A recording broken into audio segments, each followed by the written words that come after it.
Welcome to Modular March. I'm Andy, this is Robbie, and we are The Rollup. Modular March is an educational experience about all things modular. Enjoy.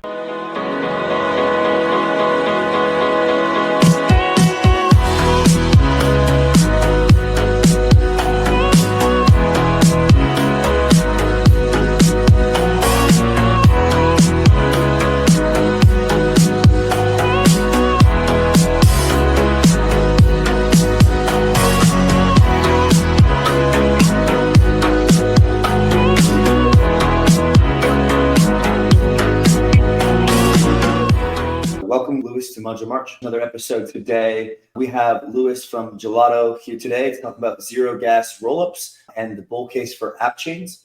Hello. Nice to be here. Thanks for having me on. Very excited to learn about zero gas rollups and all the stuff that you're doing at Gelato. And feel free to kick us off, man.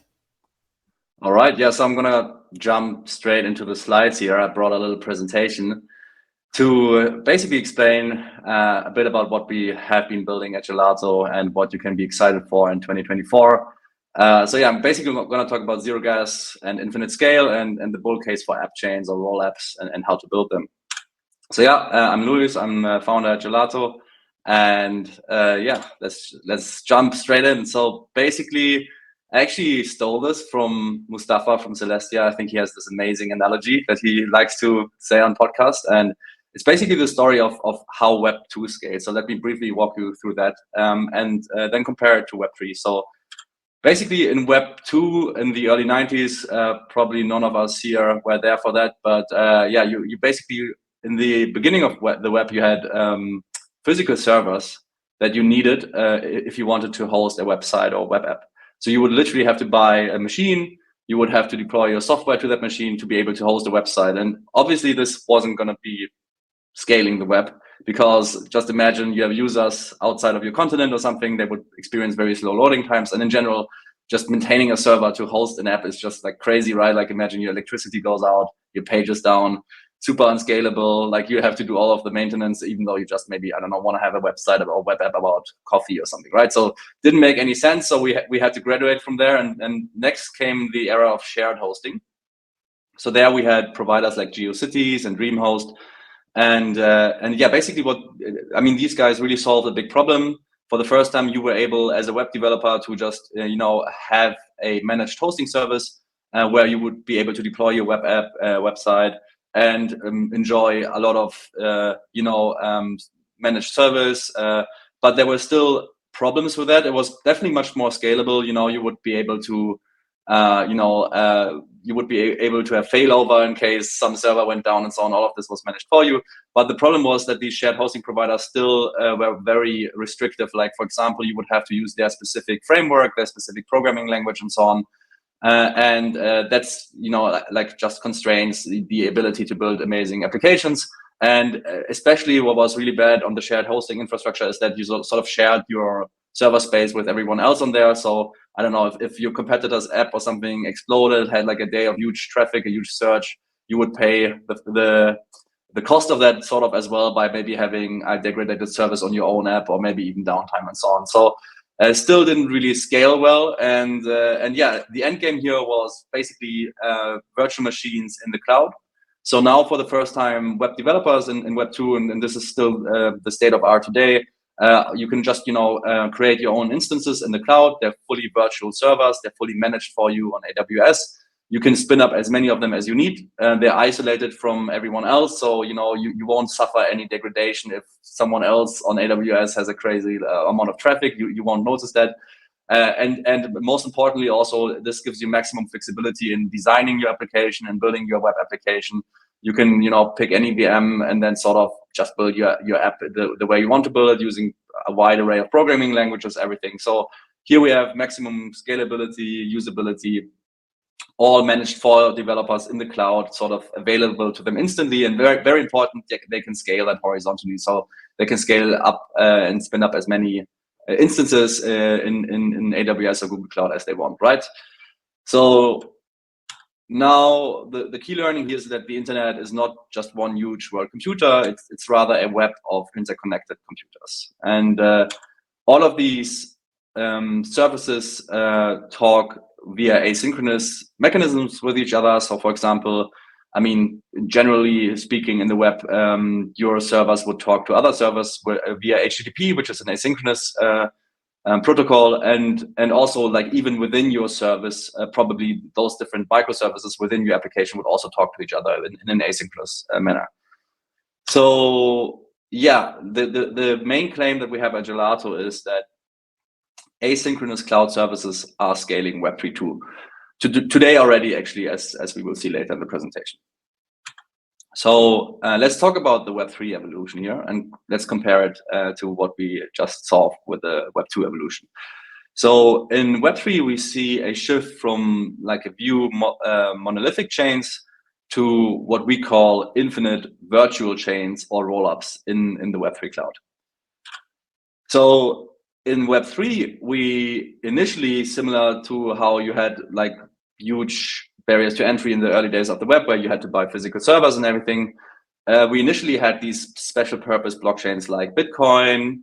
And if you actually wanted to create a new application-specific blockchain back then, or a special purpose blockchain back then, you'd literally have to rebuild or fork Bitcoin, and the barrier to entry here is huge, right? Like you essentially have to spin up a validator network similar to Bitcoin that has similar amount at stake. Otherwise, you know, the 51% attack becomes very likely. And for that, you basically have to create a new coin, a new token. You have to inflate the supply, and yeah, it's basically an insurmountable task to be able to replicate what Bitcoin did and to also build an application similar to it.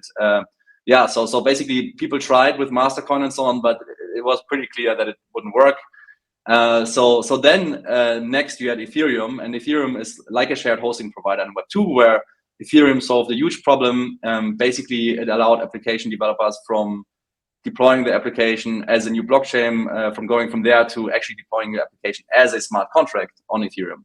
And Ethereum, the network, would take care of all of the global distribution for you, the networking, the hosting, everything. So it's like a managed service, and you just deployed your smart contract there. The issue is very similar to shared hosting providers, is that Ethereum itself is a very constrained platform. Like you would only be able to write your application Solidity on the EVM, right? So we all know that has a lot of shortcomings. EVM, for example, is not parallelized, so you wouldn't be able to process transactions in parallel. It can get, and especially the biggest problem is you sharing this infrastructure with everybody else out there deploying the applications. So that means in times of congestion, your users have to pay a huge fee, or maybe have a very degraded experience on your application, simply because some degen is doing an ICO or an NFT drop or something, right? So that's also not ideal. Definitely pretty cool, much better than what we had before, but definitely suffers from a lot of scalability issues and other issues, as we know. So the final stage of Web3 scaling is essentially Ethereum's rollup-centric roadmap, which we at Gelato say basically leads to virtual blockchains or rollups on a rollup as a service environment. And essentially what a rollup as a service does is very similar to what AWS did for web developers, which is it allows you to modify the blockchain virtual machine, or to just spin up many instances of it. You can just take the EVM, you can take OP, you can take Polygon, you can take Arbitrum, and just spin up an instance of it, or many instances.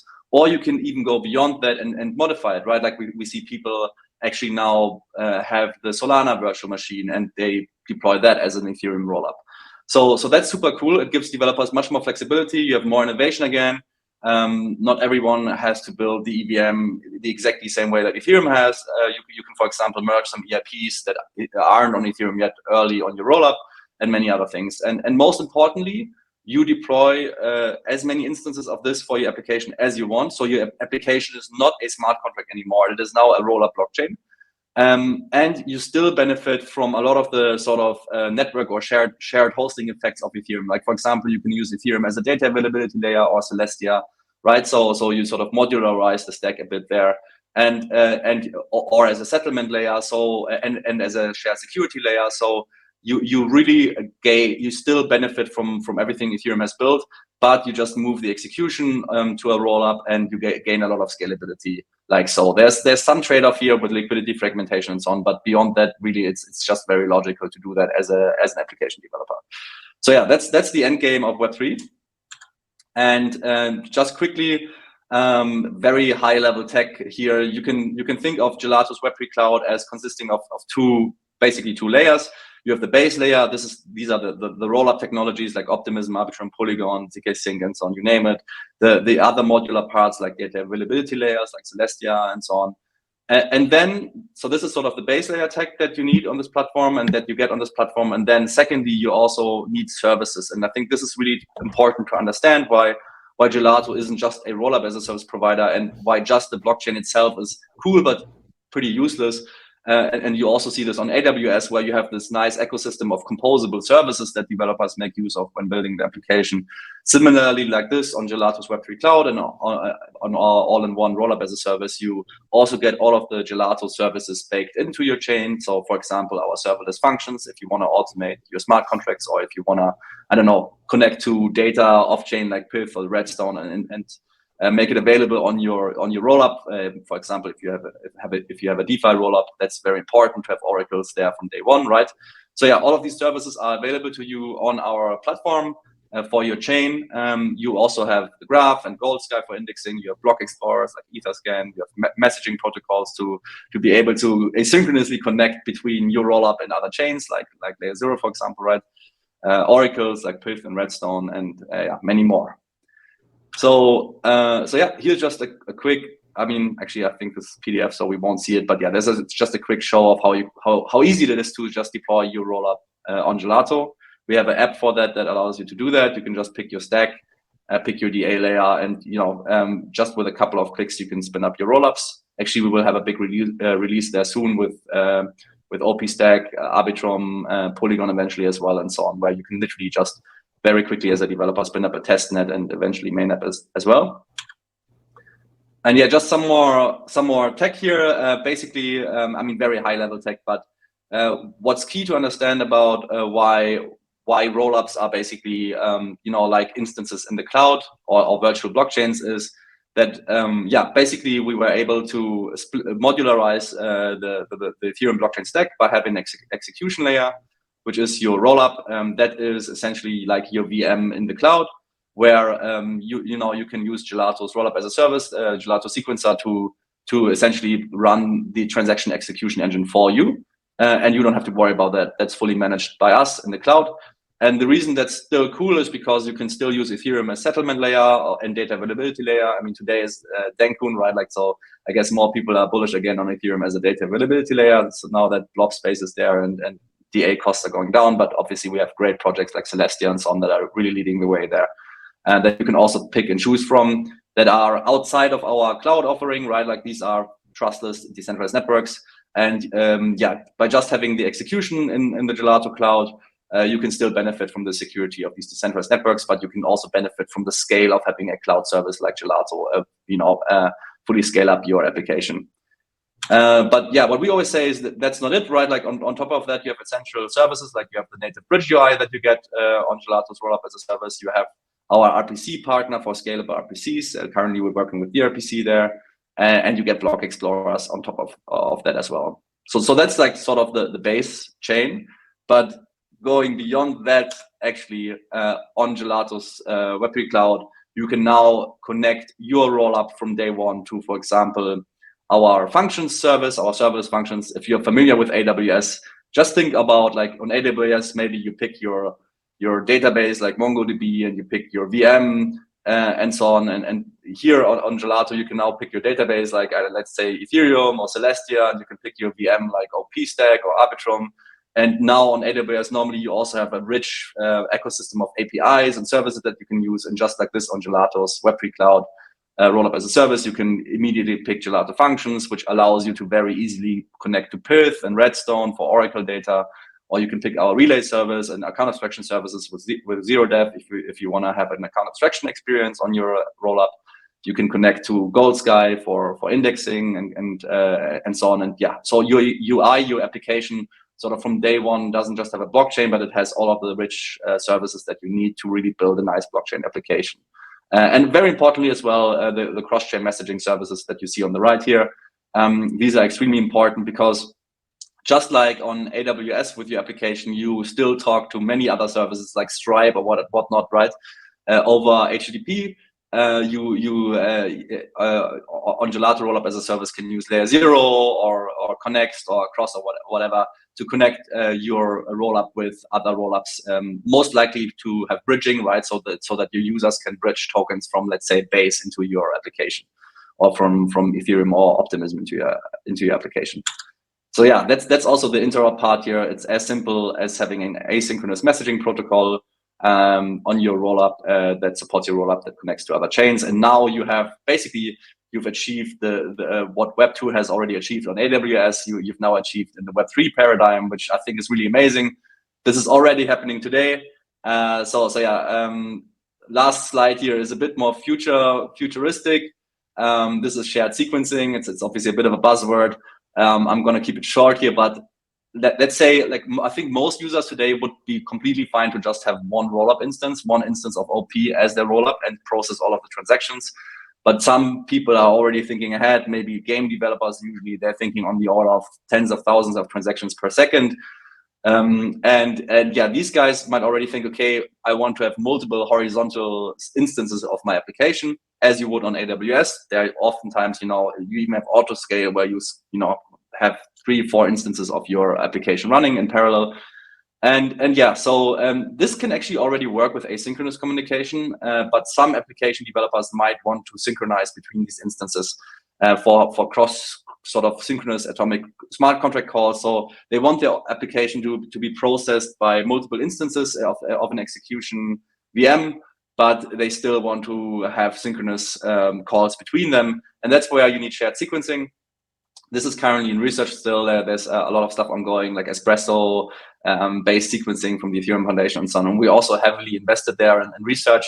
And just a teaser that I think in the not too distant future, we will also have a POC or a testnet for deploying your application on multiple instances and still having it be like a single instance, where you can process synchronous smart contract calls across these instances.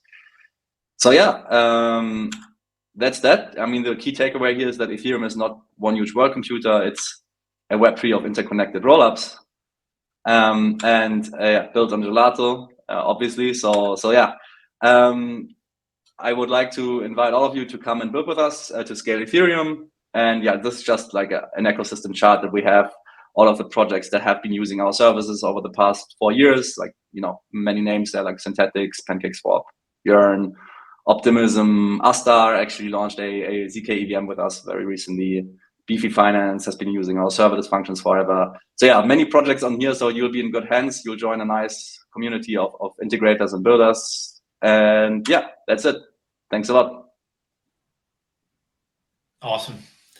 Thank you. Yeah, we've heard this analogy of Web3 embodying and following a very same trajectory as cloud compute. The first question I have is going to, if you're able to put the slides back up, we can, Sorry. That's okay. So going to,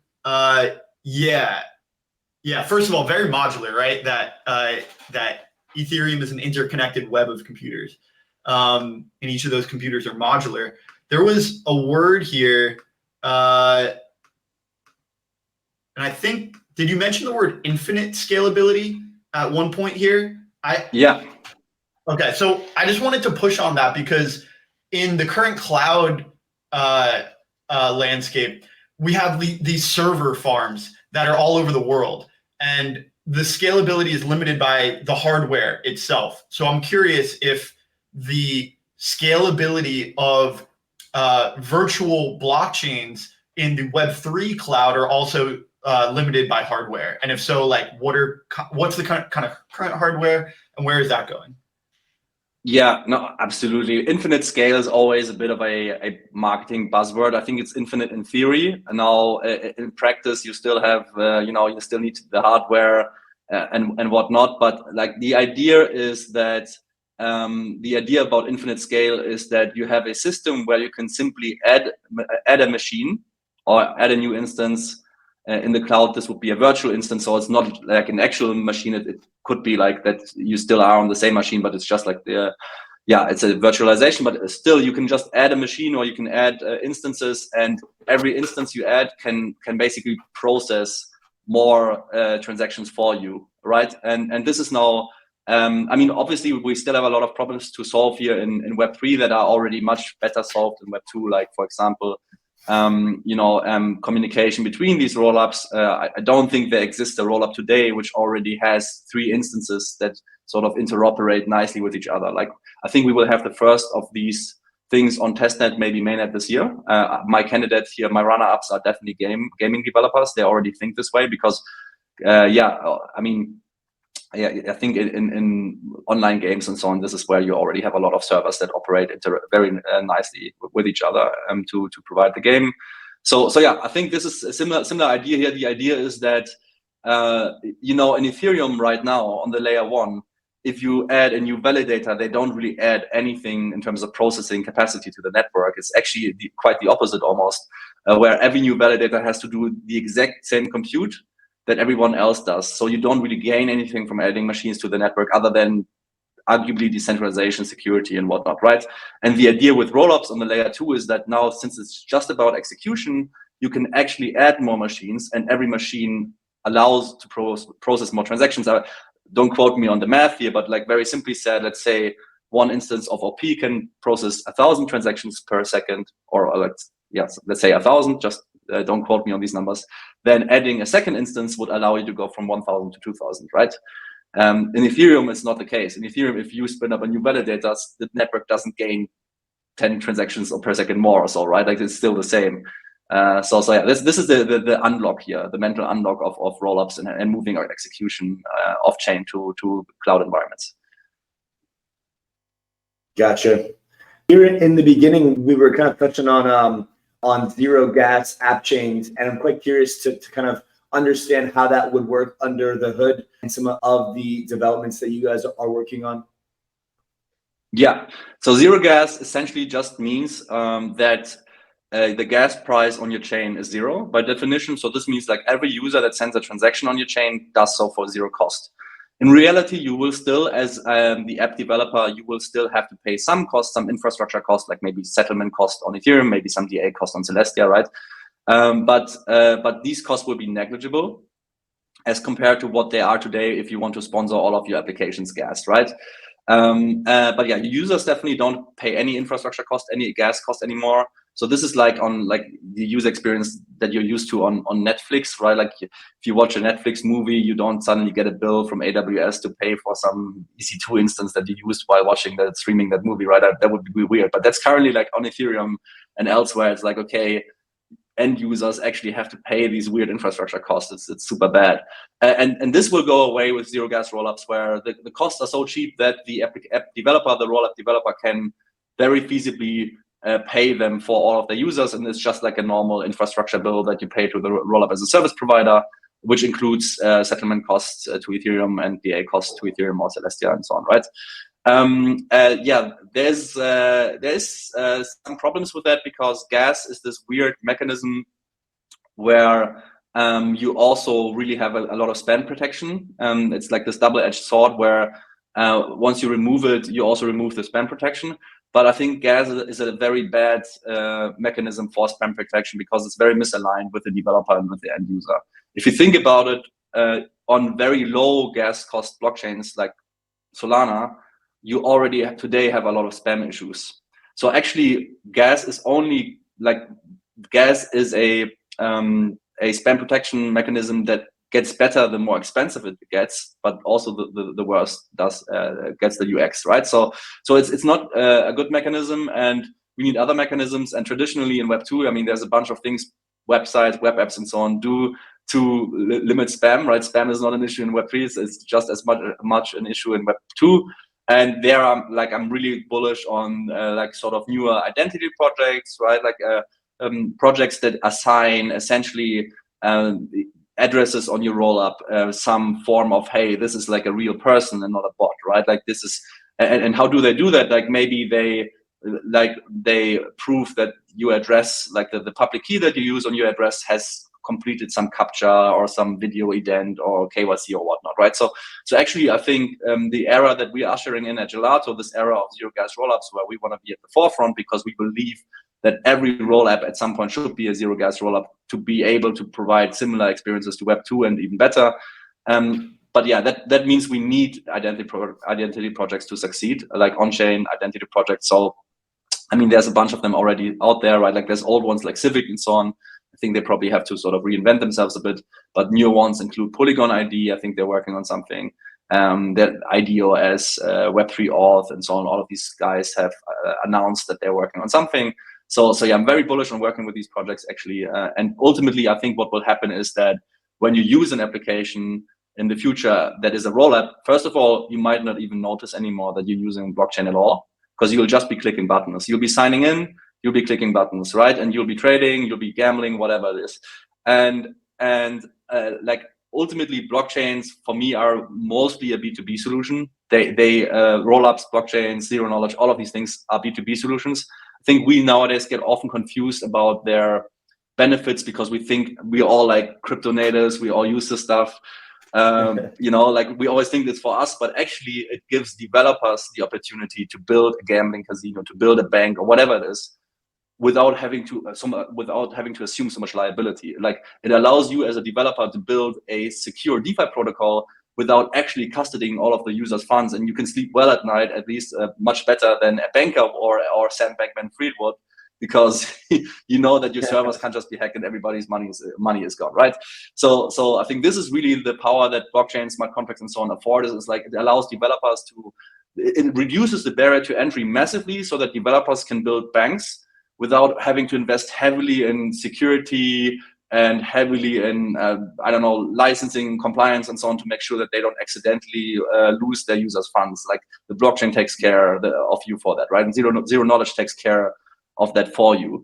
So yeah, I think if you think this way, then actually users will just click buttons again. Developers will be happy because they were able to have a casino, have a bank, have a trading application, a finance application with a team of 5 people or 10 people without risking or without having so much liability, just because of technology.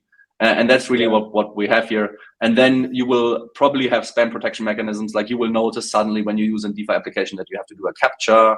Maybe you have to do a live video ident or something, right? This is, I think, what will happen this year.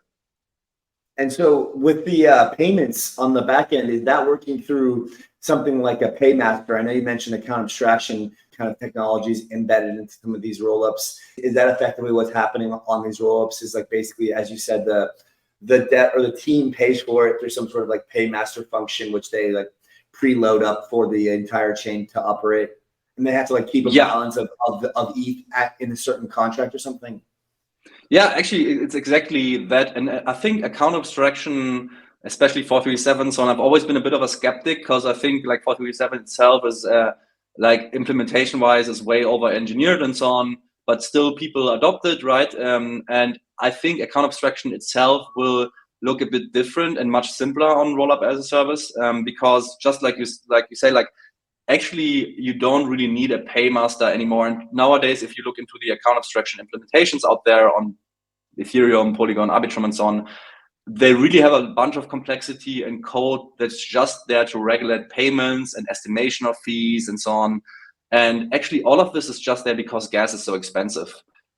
So every line of code in account abstraction today and every processing and so on is really there because gas is expensive. If once gas is really cheap, you really don't need a lot of like heavy paymaster logic and protocols on chain anymore, because you can literally, like, the developer, like the app developer just pays the bills. The app developer just pays the bills to Ethereum and Celestia, and that's it, right? Like they're so cheap that it's as easy as, okay, I'm gonna fill up a couple of $100 or so, or per month on my Ethereum sequencer that posts the settlement state updates, and maybe on my Celestia, whatever, that posts the DA, or both on the Ethereum, right? And I'm just gonna see this balance deplete super slowly, but I'm just gonna top it up, and that's paying for all of my users' transactions. So it's like you as the app developer are the paymaster without maybe even really realizing it, and you don't need all of this heavy boilerplate anymore that you have with 4.3.7 and so on. At least not for this use case. Like there's other use cases for 4.3.7, like account abstraction, like I don't know, signing keys, recovery, and like smart contract wallets and so on. There you probably still have a bunch of stuff that's needed, but just for this sort of gasless payment or sponsoring, it's much easier on Rollup as a service. From some of the naysayers for the modular blockchain thesis, there's been a lot of talk about RaaS being a race to the bottom and being fully commoditized. What's your kind of rebuttal to this, or how are you thinking about the landscape of RaaS with regards to sustainability for this kind of modular expansion that we're embarking on with this explosion of app chains? Yeah, I think that people are not giving enough credit, at least at this stage, of how hard it is to actually run these things reliably in production. So technically, you can very easily make the argument for almost anything, especially in infra, that it's going to be commoditized. For me, that just means that there's value there, that there will be enough competition to drive prices down. And this is certainly true, but like, I mean, this is also true in AWS, right? And I wouldn't say AWS has a bad business model. I think they're fine. Don't think they're complaining, right? So this is true elsewhere as well. With RaaS specifically, yeah, I think that, I mean, especially not in the short term, like, because right now it's not yet so easy to just have a very undifferentiated copy-paste RaaS service. For example, like with the zero-knowledge rollups, you need a lot of know-how and so on to still to actually run these things efficiently, because ZK proving has a lot of cost. So yeah, I mean, eventually with time, these things will be easier and the barriers of entries will become lower and so on. But especially in this year, I think like RaaS providers, the good ones, have to be very specialized still. The ones that actually have reliable production chains, you know, they will get a lot of brand recognition for it and so on. So I think there's a lot of value still there to actually build this brand and to prove to the market that you're one of the few ones that can actually have super high uptime and so on, and maybe also already lower costs on proving and so on. So yeah, I don't think it will be commoditized immediately. Like some people already jumped to conclusions. Over some time, it will be commoditized. Prices will come down. I think that's totally fine. We actually want that. Like we want more app developers to be able to afford this. Right today, we can only address a certain part of the market, but I actually want to talk to way more app developers that they can then also come online once costs get down. So yeah, we're working actively to bring the costs down. And ultimately, like I think RaaS itself will have some premium always, because even though you can outsource a lot of the security to Ethereum and Celestia and so on, which is the point, still as the execution environment, you still have some, like you still have importance, obviously. So yeah, having a brand there that stands for high uptime, reliability, you know, little to no catastrophic failures on any of the rollups, that's just going to be a moat building that brand, right? Yeah, I mean, I guess there's a reason that there's not too many cloud providers, and there's like a power law here. Do you envision a world where normal traditional app developers are choosing blockchain-based cloud solutions for their compute over something like AWS? Like, is it possible that it's cheaper for someone to use a RaaS solution than a traditional Web2 cloud compute solution? Yeah, so I mean, first of all, what's important to notice is that most of these RaaS providers today, ourselves included, are deployed on existing cloud environments like AWS and Google Cloud and so on. And most of them are. Like we also use bare metal here and there to bring costs down. Like for example, ZK proving nowadays you probably don't operate in the cloud because like ZK proving today is the machines you need are still like crazy and they just cost you dearly in the cloud. So there you have to go bare metal, but that might also change. Like, you know, ZK proving costs, there's projects working on bringing them down. But yeah, so ultimately AWS and Google and so on, what differentiates them from a RaaS provider is that they own a lot of hardware, they own a lot of data centers and so on, right? I could see a future where as a RaaS provider, we would also own some hardware, like maybe in ZK proving and so on. or similar, but that's still a key differentiator. The reason why you as a Web3 developer and so on, why you would use a RaaS is, first of all, because this is highly tailored to your developer experience. You get, like I mentioned, you get all of these nice Web3 integrations that we've already built, like with your blockchain. You get the expertise that we have. Like it's more than just clicking a button and deploying a chain, right? Like you need a lot of advice, a lot of consulting, hand-holding in that process to make sure that you launch well and that everything goes smooth. And yeah, so I think ultimately Web3 developers and also fintech developers will choose blockchain over what they have in Web2. Like blockchain itself, rollups themselves just allow you to build much more powerful global applications. You don't have to worry so much about liability and so on, thanks to the technology, because you have less attack vectors. You don't have to worry so much about your servers being hacked anymore and so on if you properly prove everything. And yeah, so first of all, I think as blockchain tech and Web3 tech matures and becomes more mainstream, more and more developers will just choose it over the existing tech stack in Web2. And they will find that the best experiences that they can have as developers will be provided to them by RaaS providers like Gelato. Definitely. Yeah. How are you thinking about like some of these non-EVM components adding to Gelato? Like Fluent has like a WASM VM or a Move VM or a SVM, or are those integrations able to happen? What kind of tooling is required? And then also similarly, like you guys have some interop partners already. What are your thoughts about expanding that as well? Yeah, so custom VMs, I think personally is one of the things that I'm quite excited about, but a bit more over the medium to longer term. The reason being is that we still don't yet have the luxury problem usually that a given rollup cannot process enough transactions.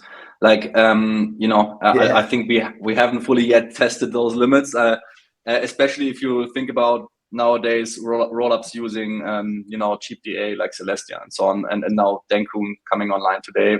So I think these limits have to be a bit more tested first. But yeah, once you reach these limits, or maybe you launch an application, like maybe you are a big gaming studio that is literally bringing millions of users over, and you need that scale from day one, then you'd be looking at either the horizontal scale, right? Like this, what I mentioned, like, okay, how can we actually just deploy 2 or 3 instances of OP-Stack or whatnot, and or Arbitrum, Polygon, and sort of have them interoperate in the application, or you look at, okay, more like vertical. Okay, maybe let's modify the VM. Maybe let's use SVM. Maybe let's use Monet, right? And have one instance process more. But yeah, this is definitely possible in the rollup construction. You have that opportunity, and we definitely want to offer that as well. We have amazing developers at Gelato, right? So we will definitely tinker with that. I'm pretty sure that maybe come summer this year, we will maybe have the first projects out in testing where we already see such modifications to a VM. And then with regards to the interoperability solutions, like I assume that like once Ag Layer is out from Polygon, all the CDK chains which launch using Gelato will be able to plug right into Ag Layer and kind of et cetera, et cetera.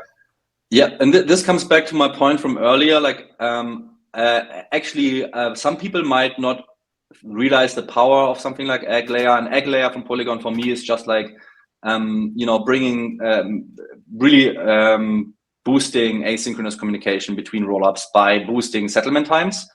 I think some people might underestimate something like Ag Layer a bit because they think, oh, it's still maybe 30 minutes or so, right? Like no user wants to wait 30 minutes. It's either instant or it's not instant, right? But actually, Ag Layer and ZK tech, as long as it is not instant, once it becomes instant, and we are some ZK, fans will tell you, oh, it's coming soon. I have my doubts there, but it might come eventually, right? But yeah, so until ZK is an instant, it's not going to be an end user product, right?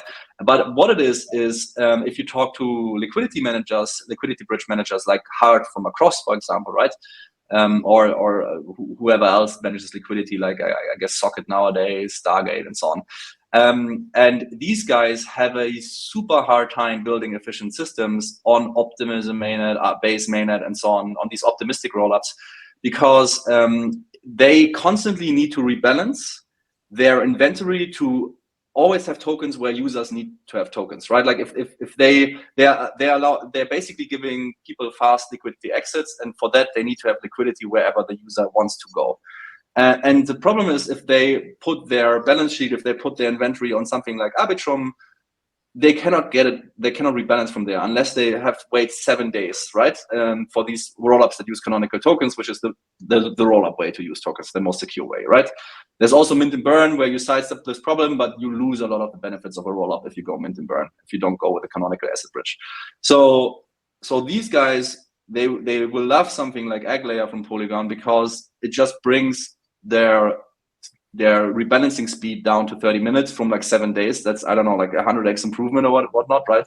And then suddenly they have to deploy way less capital to provide the service, so it's way more capital efficient, and so on, right? So yeah, I think this is like, people really need to start seeing the B2B aspect of these things. I mean, we always think about ourselves using this on a day-to-day, but really, if you think about, okay, who are the people building solutions on top of this, like Across and so on, like these are the guys who are going to benefit immediately from solutions like this. And you as a user won't notice it. You will still use Across.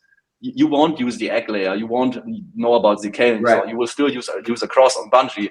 But underneath, Across had a way easier time to bring the service to you and way less cost. And yeah, again, the barrier to entry has been reduced for developers and project owners thanks to the technology.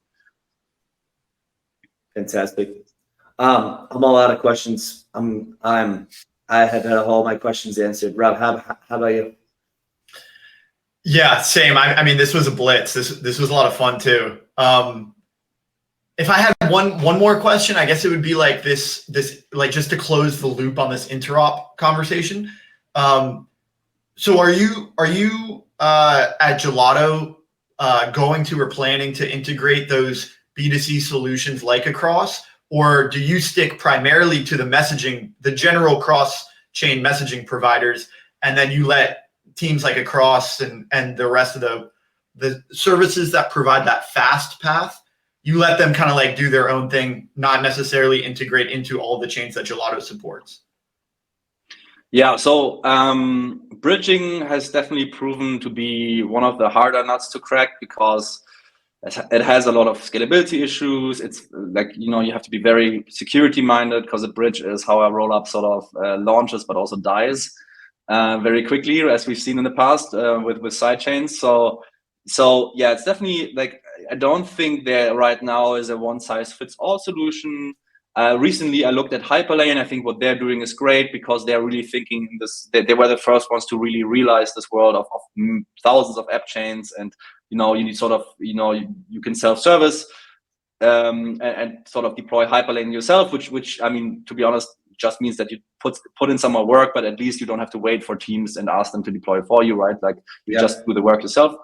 But you ultimately also with Hyperlane, unless you go for mint and burn, you will, if you want to go the canonical rollup bridge route, which is the most secure way and the best way to leverage all of the benefits of the technology, of the rollup bridge technology, ZK technology, you should definitely use the canonical tokens there. I'm not saying, like, I actually think there's so I would segment the user base here. Like, there are users, high TVL chains, high security chains, maybe more like DeFi and so on, where you probably should use the canonical assets and the canonical rollup bridge to make the most of the technology. But I'm sure there's a lot of use cases, maybe less TVL, less high value and so on, who are totally fine with having mint and burn, instant bridging, and they just want to have this fast thing and not bear the cost of actually maintaining a liquidity bridge solution. So there you already have the problem. You don't really have a one size fits all. You really have to see what the user needs, and then you have to make a judgment call of, okay, should we go full security or full flexibility here? So I think Hyperlane is on the one end right now pretty cool, where you can sort of have full flexibility. You can obviously combine that as well with the liquidity providers. Also, they're quite modular there. And on the other hand, you have something like Across, which is sort of very focused on full security canonical bridge assets. yeah, so to answer your question, haven't found the perfect solution yet. Working with all of them, definitely working closely with Hart. Like, he's a nice guy. Recently, like, with a team from Hyperlay, Layer Zero, have been working with Connex forever. So we work with all of them, and you know, don't have a definite answer today. What will come out on top on the end? It's definitely interesting to watch this. Diplomatic. Yeah. Very diplomatic answer here. Yeah, it's very hard to tell, actually. I mean, actually, I think this is one of the most interesting aspects. Like, looking back on the year and at the end of 2024, it will be interesting to see, like, how are these, like, what bridges are these rollups using. So far, it looks it's just going to be like a mixed bag of things, which is a bit, yeah. I mean, it doesn't really help with interoperability that much. Yeah. Well, thank you, Louis, for coming on and being a part of Modular March. I'm very excited to see the future of RaaS and of Gelato and kind of embark on this modular expansion. And, you know, I think that we'll see hundreds and hundreds more of app chains this year, and more of these protocols on general purpose chains go ahead and move over to the app chain route. So you guys are in a good spot. Thanks a lot for having me. That was great. Thanks, Louis.